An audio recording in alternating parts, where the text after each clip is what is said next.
Gather up the fragments left over so that nothing may be lost. This is the command of Jesus to his disciples after the multiplication of loaves and the feeding of the multitude. Gather the fragments from this meal, from this feeding, so that nothing may be lost. And so, brothers and sisters, we ask, if nothing was lost from that original feeding, where are those fragments now?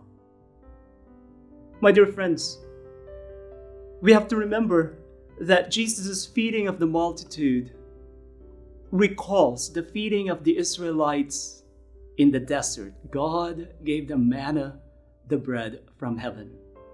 And Moses commanded them not to store any of the manna away.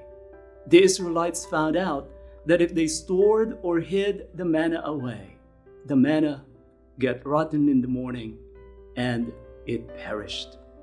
But here Jesus commanded that the leftover fragments he gave on the occasion of the Passover feast be guarded and kept so that they may not be lost.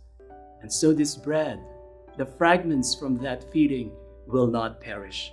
And Jesus, more importantly, commanded the disciples to take care of these fragments so that they may be available for future believers wishing to share from the bread that Jesus distributed on that feast of Passover. So yes, those fragments are still available for us to enjoy.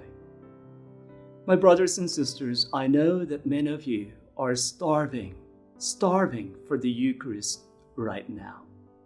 Many of you want to partake of that fragment from the meal of Jesus. Today's gospel is God's assurance to you and to me and to all of us that in God's time we will once again eat the manna from heaven. After all, God in Jesus Christ ensured that the fragments are kept, that they are not lost, and that they will be available for us when we gather again at his table, so that you and I can taste Easter and the goodness of the Lord once again.